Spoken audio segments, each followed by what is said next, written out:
Selamat berjumpa dengan saya dalam channel Hanung Prastia.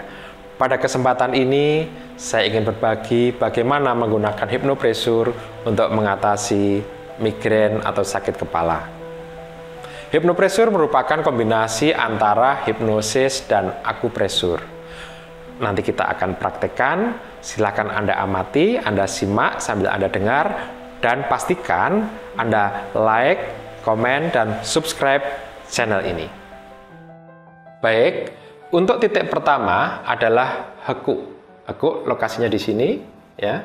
Atau kalau dalam bahasa internasionalnya lung intestinum 4, ya. Ini ditekan, biasanya agak nyeri. Kalau kita tekan agak nyeri, ya.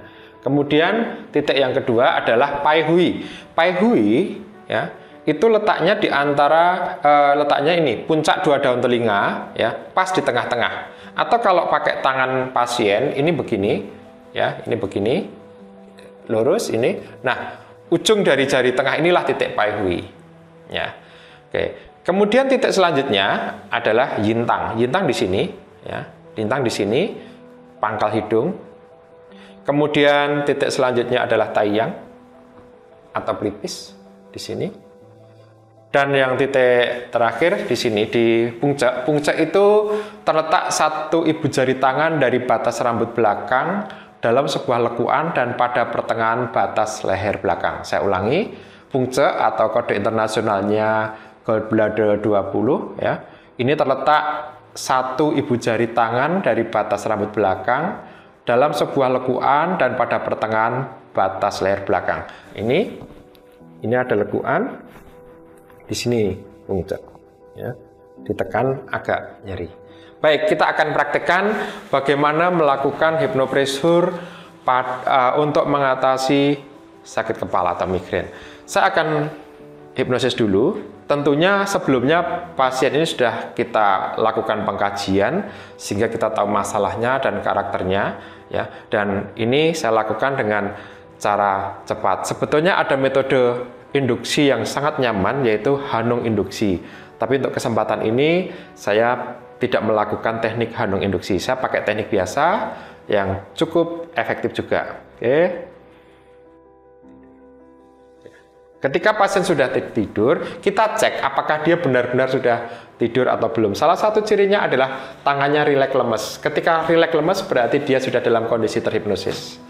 Baik, titik pertama adalah titik heku. Nah, tadi titik heku kita pijat, ya, sampai kira-kira 3 hingga 5 menit. Oke. Kemudian setelah titik heku kita ke titik pai hui. Titik pai hui letaknya antara pertemuan puncak dua daun telinga di belakang, ya. Titik pai hui kita pijat kira-kira 3 hingga 5 menit. Selanjutnya adalah yintang. Yintang di sini. Yintang kita usap, ya. Tidak boleh ditekan. Ini hanya diusap saja pelan-pelan sekali, ya.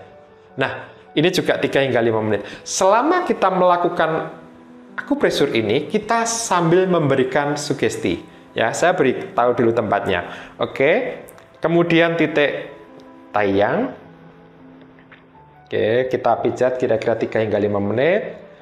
Kemudian titik puncak di belakang. Ini tadi, ya, puncak tadi satu ibu jari tangan dari batas rambut belakang dalam sebuah lekuan dan pada pertengahan batas leher belakang. Puncak ini bagus untuk sakit kepala, pusing, vertigo, migrain ataupun pilek, ya. Ini. Oke. Dan nanti pada endingnya kita akan usap-usap yintang. Ya. Oke.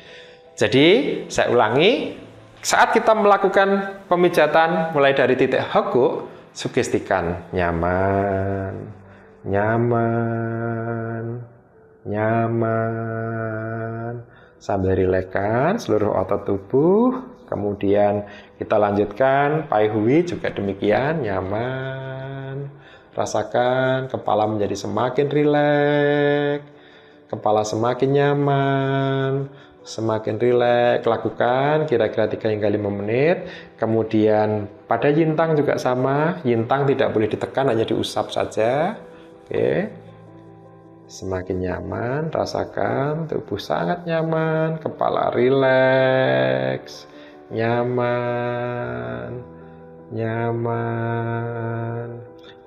Rilekskan seluruh otot-otot, seluruh saraf yang ada di rongga kepala, dan rasakan semakin nyaman dan rileks, semakin nyaman dan rileks, semakin nyaman dan rileks. Demikian juga ketika pada titik selanjutnya, Taiyang, sugestikan. Berikan sugesti sesuai kebutuhan klien, karena setiap klien berbeda. Kemudian yang terakhir sambil kita berikan sugesti yang sesuai adalah titik yintang sampai seperlunya. Kemudian apabila sudah selesai, kita pengen membangunkan, maka bangunkan sesuai kaidah hipnoterapi, membangunkan pelan-pelan. Tetapi kalau misalnya pasien biar tidur terus tidak masalah, sambil kita berikan sugesti, silahkan tidur, beristirahat, dan nanti ketika sudah sangat nyaman, sangat rileks, maka Anda bisa bangun dalam keadaan yang 10 kali lebih segar, lebih nyaman. Oke, jadi sugestinya sesuai kebutuhan. Saya tadi hanya contoh. Simak terus channel Hanung Prastia, dan kami akan berupaya menyajikan materi-materi yang aplikatif. Sampai jumpa pada kesempatan yang luar biasa.